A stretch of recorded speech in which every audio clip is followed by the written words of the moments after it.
ইউনুস তুমি সাবধান হও, আমার চিন্ময় বাবুকে তোমাকে নিঃস্বার্থ মুক্তি দিতে হবে। ফারাক্কার বাঁধ খুলে দিত আমরা বাধ্য হব, তাতে বাংলাদেশ যদি বেঁচে যায় তাতে আমাদের কিছু আছে যায় না। বর্তমান সময়ে বাংলাদেশের যে ঘটনা ঘটেছে, আমার চিন্ময় প্রভুকে যে অসুরকুলেরা অ্যাটাক করেছে, তাকে যারা হরিনাম সংকীর্তনের জন্য যে জেলবন্দি হতেছে, সেই জেলবন্দির বার্তা আমরা দিতে চাইছি হরিনাম সংকীর্তনের মধ্যে দিয়ে। আমার চিন্ময় প্রভুর নিঃস্বার্থ মুক্তির জন্য বাংলাদেশি জিহাদিদের উপরে আমাদের বার্তা দিতে চাই, হরিনাম সংকীর্তন কখনো বন্ধ করা যায় না।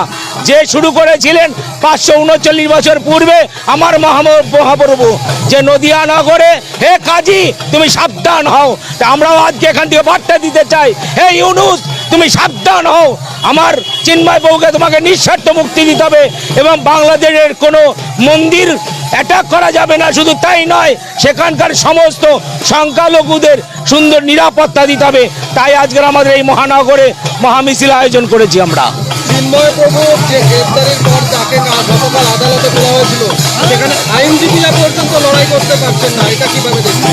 আইনজীবীরা যে লড়াই করতে পারছে না, সেখানকার মৌলবাদী যে আইনজীবীরা, তাদের বিরুদ্ধে আমরা সবার হতে চাইছি। এবং শুধু তাই না, আগামী দিনে যদি এই ধরনের ঘটনা ঘটতে থাকে তাহলে আমরা বৃহত্তর আন্দোলন এবং বাংলাদেশ টোটাল যে ভারত থেকে যে খাবার দিয়ে শুরু করে যে সমস্ত সাহায্য আমরা করে থাকি বন্ধ করে দিতে বাধ্য হব এবং ফারাক্কার বাঁধ খুলে দিত আমরা বাধ্য হব, তাতে বাংলাদেশ যদি বেঁচে যায় তাতে আমাদের কিছু আছে যায় না।